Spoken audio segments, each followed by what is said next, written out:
Good morning. My name is Peter, one of the pastors here at Heart of Life. I want to welcome you once more. Good morning. You can hear me now? Can you hear me now? Good, right? Well, we're 2 days away from Valentine's Day, and you know what that means? Money. Money and a lot less of it. According to an annual survey by the National Retail Federation, the NRF, Americans are projected to spend a total of $25.9 billion. 25.9, not million, but billion dollars on Valentine's Day alone. See, whether it's candy or flowers, that's some expensive candy and flowers, or an evening out or jewelry, 25.9 billion is no small chunk of change to drop on a gift. And the funny thing is, it's not like we always want those gifts either, right? Have you ever been there where someone buys you a gift and you're supposed to act all thankful and stuff, and you're really trying hard to look thankful, gritting your teeth like this, but deep down you're thinking, really, this? You thought I wanted this? Like when you're a kid and you're asking for Legos and you get stuck with a sweater.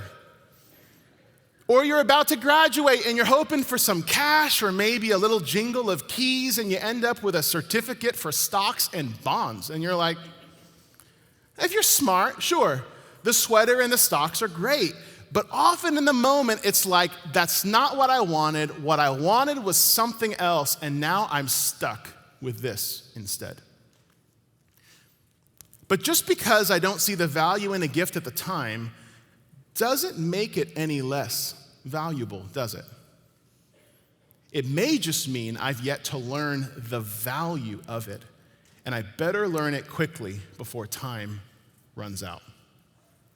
See, the subject we're about to talk about today is a lot like this. Listen to this quote. Sometimes I wish everyone were single like me.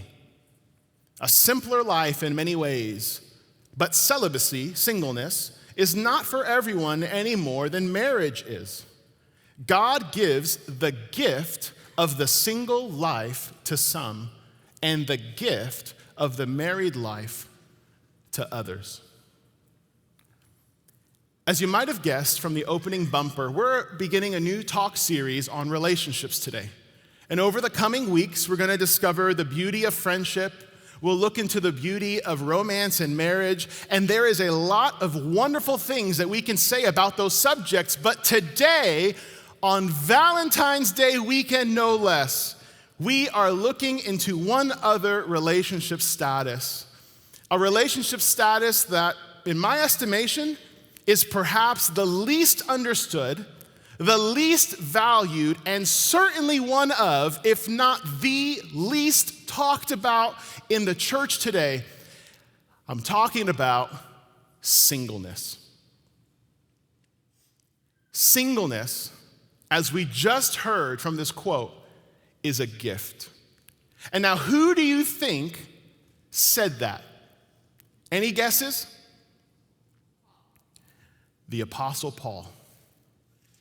The Apostle Paul, as in the writer of most of the New Testament. In 1 Corinthians 7, verse 7, that's what he says. And he makes the claim that singleness isn't a consolation prize, but a gift. Singleness is not some consolation prize. Singleness is a gift. Write that down. And he spends the rest of the chapter explaining why. So please turn there with me. 1 Corinthians chapter 7. 1 Corinthians 7. We'll look there in a bit, but we're going to work through various portions of that chapter in a moment. Before we do, I want us to consider, why in the world is Paul talking about this? Is he some kind of a disgruntled married guy? You know, he's wishing better for others, sort of it's a trap. Save yourself. Like, is that what's going on? Here's the situation. A question has come up. There are some unmarried ladies in the church, and the question has arisen whether or not they should get married. Makes sense. How many single ladies in the church, and single men for that matter, will ask themselves at one time or another, should I date? Should I look for a life partner? Should I get married or should I stay single? That's the question they're asking, and maybe it's a question that you're asking. And if it's not a question you're asking, chances are it's a question someone around you or connected to you is asking. And the first thing that Paul tells them right out the gate is that just as marriage is a gift, so is singleness. And not the kind of gift where you go, oh, what'd you get me? Oh, singleness you shouldn't have. Not that kind of gift at all. No, he's like, you don't get this. Singleness is a beautiful, beautiful, beautiful gift. In fact, we could say that singleness is for everyone, but not forever. Singleness is for everyone, not forever. Singleness is a gift given by God to every single one of us, right? At least for a time. After all, we're all born single, right? Singleness is for everyone, but it's not forever, meaning singleness is a season of life, and it will eventually come to an end. For some of us, singleness ends in marriage. For others, we remain single until we die, but in both cases, singleness has an expiration date. And that means whoever we are, it is our responsibility to learn how to steward this gift well with the time that we have left. I know we're all Chiefs fans, or God willing, we're all Chiefs fans in this room, but I will say this, I'm a soccer guy myself. I don't know, anyone watch the World Cup finished last year? Okay, cool, three of you will get this illustration. Soccer. Well, imagine this. Imagine it's the end of the second half, there's just minutes left in the game and your team is up by 1 and you're trying to keep the lead. So what's your goalie do when the ball is shot at him? He catches it and then falls to the ground, right? Just kind of hangs there for a while. And you're like, what is he doing there for so long? He's trying to kill time. Precious moments wasted on purpose so he can keep the lead for the team. But flip it around. Let's say it's the losing goalie's turn. He catches the ball. Does he flop to the ground? No way. He is trying to make sure that he gets the ball as far forward as possible so his team has a chance to catch up with the time that's left. And this is exactly where the Apostle Paul takes the conversation on singleness. Look at verse 29. But let me say this, dear brothers and sisters, the time that remains is very short. He speaks to this again in verse 26. Because of the present crisis, I think it's best that you remain as you are. And then same thing again, jumping forward to verse 30 now. Those who weep or rejoice or who buy things should not be absorbed by their weeping or their joy or their possessions. Those who use the things of this world should not become attached to them, for this world as we know it will soon pass away. The time that remains is short. We're in a crisis. The world will soon pass away. There is an urgency for Paul, isn't there? And how we utilize the remaining seconds and moments that we have left on this earth is what's driving Paul to share. It's all about intention. Don't waste this time that you have on earth, he says. This season of your life that you are in, whether it ends in death or it ends in marriage, needs to have an intentionality, an urgency about it. Don't go busy flopping on the ground, right? Don't get caught up and absorbed in the things that keep your eyes off the prize. And one of the most surprising things that Paul identifies in this passage as a possible distraction is romantic relationships. Now, clearly, there is a way to follow Jesus that looks like being married. Just consider two of the most famous apostles, Peter and Paul. Peter was married, Paul was not. Both followed Jesus faithfully. And there are all kinds of benefits to marriage that we could discuss, but that is literally a sermon for another day. Today, we're going to hear from Paul, and by extension, God himself, on why singleness isn't simply a concession, but a viable way of life. I'll say that again. Singleness is not a concession, but truly a viable, life-giving way to live. See, singleness should not be viewed as a season of preparation for something else like marriage. It can be that, but rather singleness needs to be viewed for what it is, a viable alternative. So we have to get this through our minds, because I'll be honest, I think as a church, the universal church, at least the American church, we don't do a very good job with this. Hear me. We cannot believe that marriage or any romantic relationship of any kind somehow completes us. We can't hold on to that idea. We can't hold on to the idea that marriage completes us without simultaneously believing that Jesus, who was single all of his life, lived a somehow less than human life. Right? Singleness doesn't make us any less human, as if marriage or romance made it necessary for us to experience the whole of humanity. No. To think this is to declare that Jesus lived a subhuman or a less than human life, and I promise you this leaves you bigger holes in your theology that we have to fill. No, singleness is a gift, and so is marriage. Neither completes the human experience, and the challenge for us is that oftentimes we have to consider each open-handedly, because oftentimes we want to scorn on one party or look down on another who lives differently than us, but we have to find value instead in whatever season God has called each of us to live.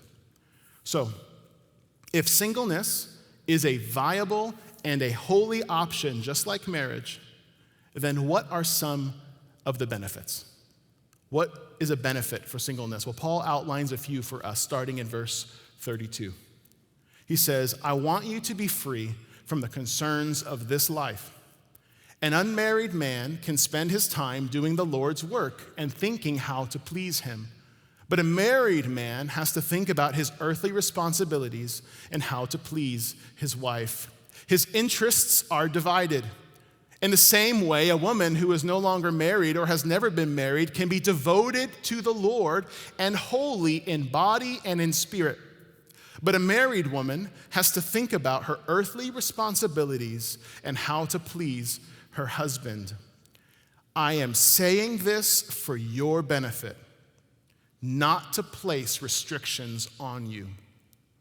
I want you to do whatever will help you serve the Lord best with as few distractions as possible.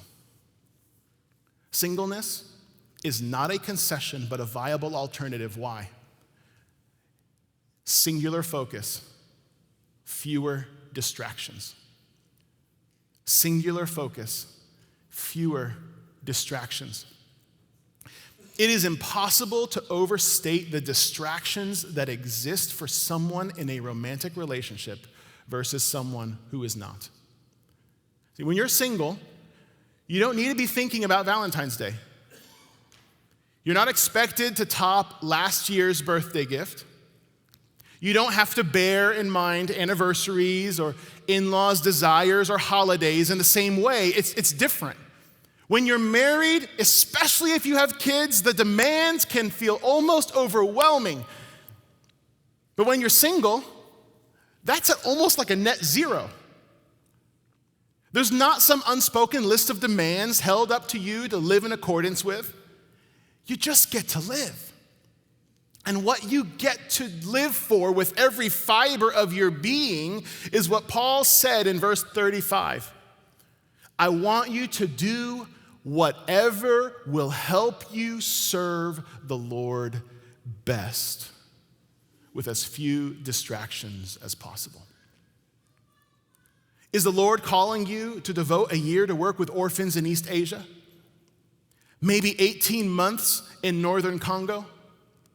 Or perhaps God is asking you to move into a dangerous part of the city with crime rates through the roof that would be unsafe for a child to live in, which is exactly how you know God is calling you there, because if you don't go to help and bring change on the ground level, nobody else will. When you're single, you have less relational commitments to distract you from truly being a servant for the Lord. So that means you're able to go wherever He calls you, whenever He calls you, and do whatever God tells you. While preparing for this message, I made it a point to speak to several single friends of mine to ensure that what I'm sharing today is not mere theory, but real life. And one friend of mine who has intentionally chosen to live a celibate life shared this with me. As a single and celibate person, I am free to pour into multiple people's lives. Everyone who has a significant other must always consider that person when committing their time, as well as committing their intimacy. I'm not taking away from a significant other relationship by having dinner multiple nights a week with different people. I don't have to specifically worry about the ramifications of being a shoulder to cry on for one person while there's another hypothetical person back at home waiting for me. And being intentionally celibate, he says, I know I can invest in people without the ulterior motive or expectation of a sexual relationship. This freedom and flexibility as a whole enables me to do a lot, from discipleship meetings to spending time with elderly members of the community.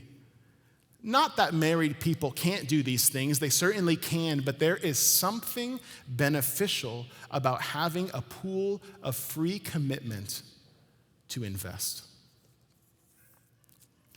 That's because singleness gives you greater availability and flexibility. Greater availability and flexibility. Paul says this in verse 32. He says, I want you to be free from the concerns of this life. Free from the concerns of this life. An unmarried person can spend their time doing the Lord's work and thinking how to please Him. Singular focus, fewer distractions, greater availability and flexibility, not only to do the Lord's work, but even to have the margin of time to think about how to please Him. These are the gifts of singleness.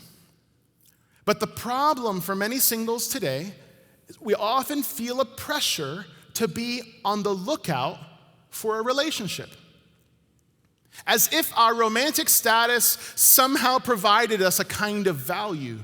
But the reality is, it doesn't. What gives you value is not who sets their love on you, but the one whose image you were made to bear. My kids and I, we love Pizza Street. I love Pizza Street. I've loved it for a long time. And all you can eat pizza and soft serve for cheap. Pro tip, mix the vanilla soft serve with orange soda or root beer for endless floats too. Total game changer. Well, at Pizza Street, we get tokens. Because tokens mean arcade games. And what gives a token its value? It says, what's it say? Family, entertainment, no cash value. Well, what gives it value? On the other side, it says Pizza Street.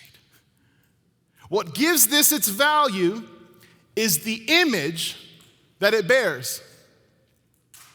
What does it mean that you and I have been made in the image of God, but that you and I have ultimate intrinsic value? Soak in this truth, right? Let it settle into your soul and remind yourself of it daily. This means that when you're single, all the distractions that come from romantic relationships don't need to be at the front of your mind. You don't need to be constantly wondering who that special someone is going to be, because you're freed then to be single-minded and singularly focused to follow God wherever he goes. Because you have value already, because you're made in his image. If our singleness is consumed with pining for relationships, just craving for relationships, then we are missing the point. That goes for everyone. Because singleness is for everyone, even if it's not forever. It's not a consolation prize, but a gift. It's not a concession, but a viable way of living, because it grants a singular focus, fewer distractions, and greater availability and flexibility. Now, what do you do if you're engaged or committed in a serious relationship? How about if you're recently divorced or widowed? Believe it or not, the Apostle Paul addresses each of these scenarios, and we'll quickly look at them and then wrap up our time with some practical application for us all. So to the engaged, he says this in verse 36.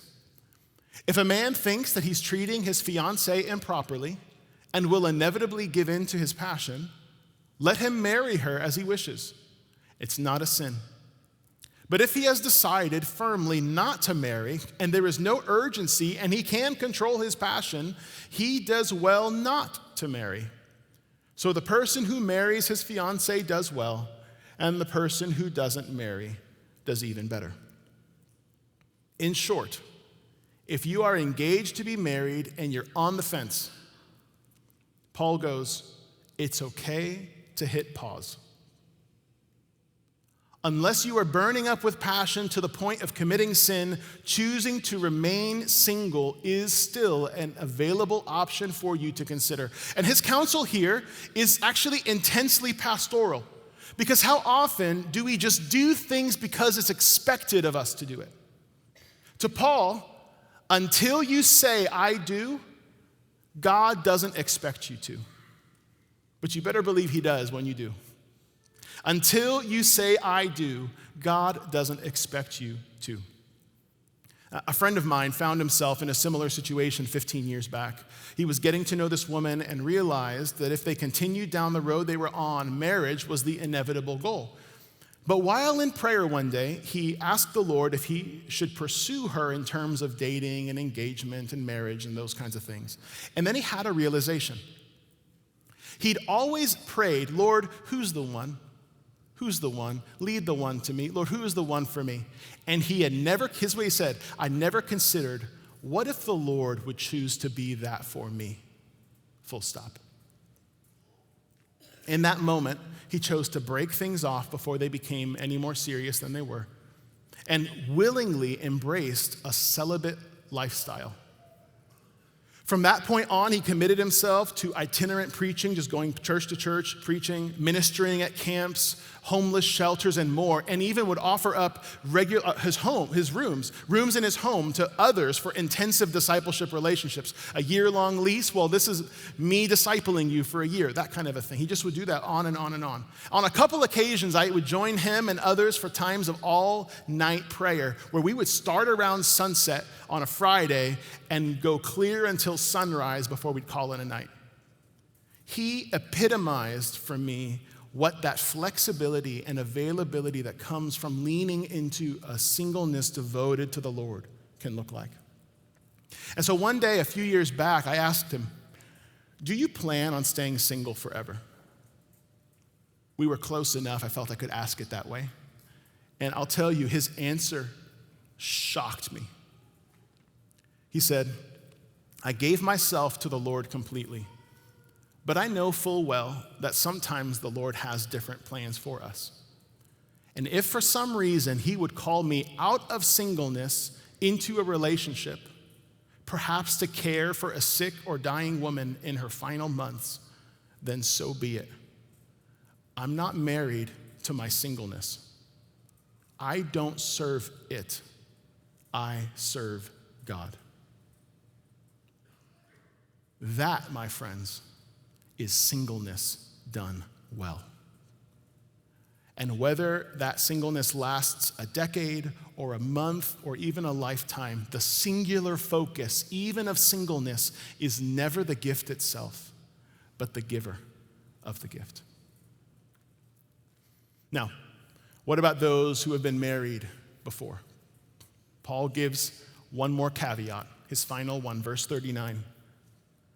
A wife is bound to her husband as long as he lives.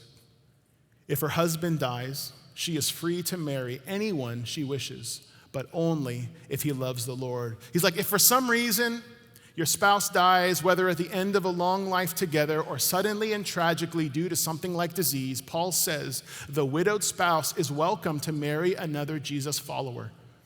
And then he adds this, verse 40. But in my opinion, it would be better to stay single. And I think I'm giving you counsel from God's Spirit when I say this. So to the Christian who's no longer married, Paul offers a bit of counsel for consideration. Bearing all that we have heard on the subject today, would you at least consider, like just even consider choosing and embracing a lifestyle of singleness going forward? At least consider it. Because notice, Paul, it's not a hard and fast rule, right? He doesn't call it a rule. He says it's counsel. It's his opinion. Like, this is free. You can choose it. You don't have to choose it. But as you sit with the options in front of you, whether it's life on your own or life with someone else shared together, perhaps even in the midst of whatever grief you are in of having lost a spouse, Paul says, be willing to at least consider the possibility of singleness. Why? Because singleness is a gift for everyone, even if it's not forever.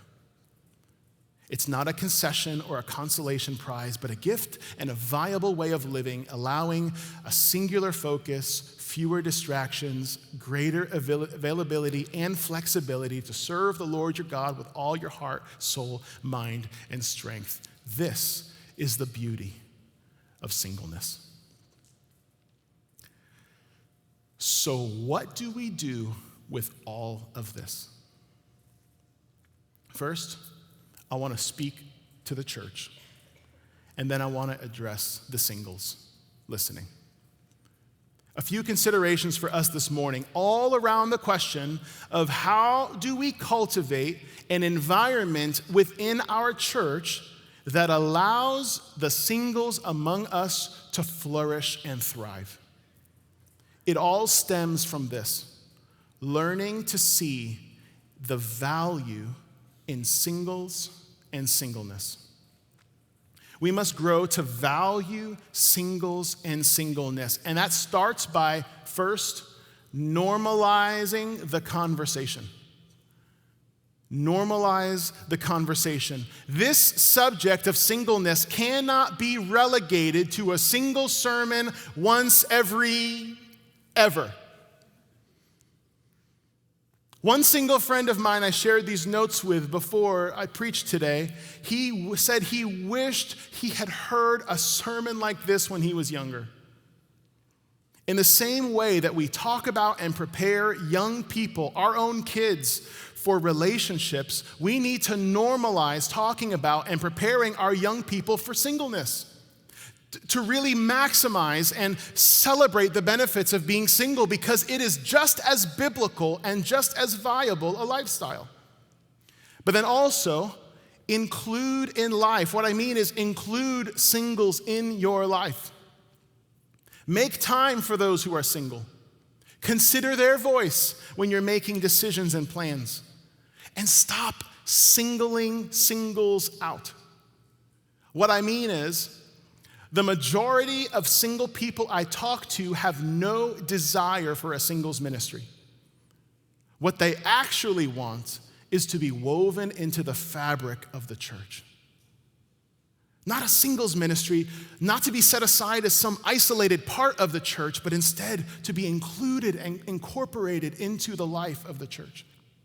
See, how often do we unintentionally undermine the message that the church, in Jesus' estimation no less, is a family tied and held thicker are held together by a bond thicker than even blood relation, right? The church is more than just a family held by blood. It's the blood of Christ that binds us together. And what I'm saying is, if you have some singles in your life, invite them into life teams. Include them in your family gatherings. Welcome them to if you're going to a new movie, even if it's a Disney movie, I know singles that love to watch Disney movies. Like invite them to join you and your kids to go see the new movie that's out, or the hot new restaurant that's opened up. Like invite and ask if they want to join you. And on top of that, involve singles in ministry. Involve in ministry. Lean into those who are single. If you have something that you're working on, make it a point to invite a single guy or girl to join you and do it together. So often, singles, and especially single women, are overlooked in ministry opportunities because we unintentionally tie the worth of one person to their spouse. Oh, so-and-so would be so good for this ministry because they have a strong marriage. I get that, that's good, but what about recognizing so-and-so would be good for this ministry because they've built a strong career, or because they are incredibly people-oriented, or fill in the blank. We need to be sure to empower and equip all of God's people for ministry, regardless of romantic status. Help them discover their gifts. Encourage them in their pursuits, especially the God-sized dreams that He gives us that won't take any less than all of us working together to pull it off. One more, and this might be the most important one. Stop playing matchmaker. Stop playing matchmaker unless they ask you to. See, if someone isn't actively looking to be married and they haven't personally asked you to help them with this, then stop assuming marriage is on the agenda. It'd be a little bit heartless to ask someone who's fasting if they want lunch, right? That's a personal choice, not ours to assume. Because after all, marriage is not the next level up in life. It's not the next stage in the sanctification process. Can God sanctify through marriage? Yes, He can. I will attest to this. And He also does it through singleness. These are a few ways that we can value singles and singleness as a church. Now, as for the singles here today, I want to talk to you about something. And really, it's more of a question. Because the gift of singleness is the single-minded focus of pleasing the Lord. And so here's the question. And really, let's be honest, it's a question that we all need to grapple with regardless of our relational status. Here's the question. Are you using your time to please the Lord? Or are you using your time to please yourself? Consider your free time on a given week, even if it's 3 minutes of time. How much of that you time, I need my me time, right? How much of that you time is focused on God and the things that He's about, like love and mercy and justice? I polled my friends, polled them on social media, and the unanimous number one answer for why people liked being single was because they got to do what they want. And that speaks to the flexibility and the availability of the gift of singleness, right? But what about the singular focus on Jesus? And so my concern and my question, I've kind of hedged around this a little bit, but let me just ask it as gently and as pastorally as I can. Is your singleness for you? Or is your singleness for Jesus? Are you using your time, your resources, your margin, and your relational freedom for you? or for him. Because the gift of singleness isn't that you get to be fully you. It's that you get to be fully his. The gift of singleness is not that you get to be fully you, but that you get to be fully his. And when you're fully his, you will discover what a life of fully you was always meant to be.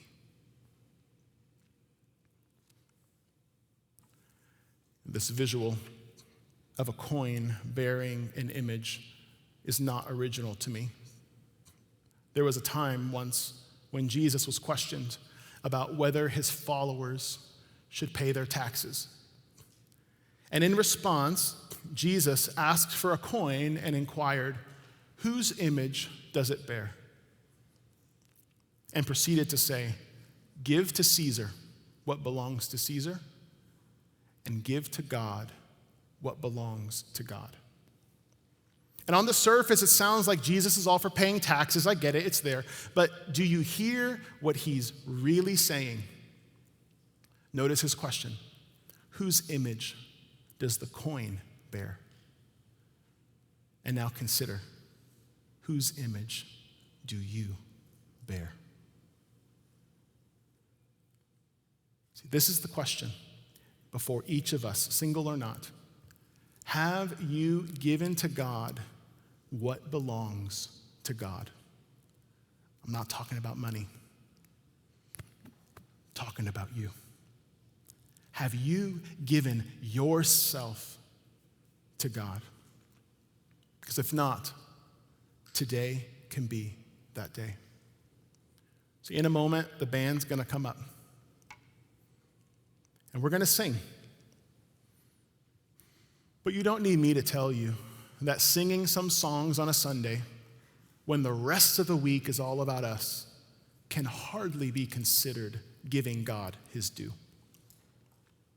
And so if you recognize in your life that you've been living for yourself, or let's extend this, maybe you've been living for your family, or maybe you've been living for your business, or maybe you've been living for your country, or whatever else it might be, to the neglect of really, truly living for God, then it's time we make things right and respond in surrender. All of our heart, all of our soul, all of our life, all of our strength, and give it to God. So I want to pray for us. And I'm going to kneel as an outward sign of an internal sense of surrender. And I invite you to join me in this if you would like.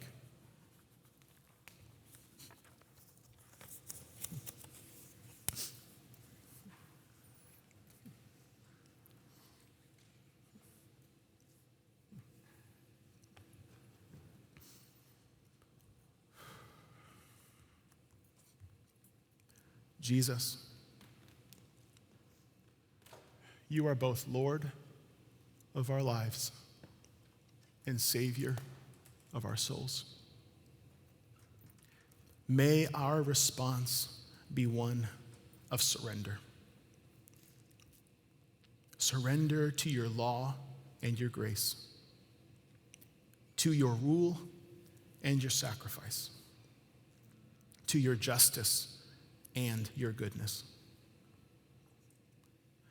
Surrender is no longer something we dread, but something we now desire.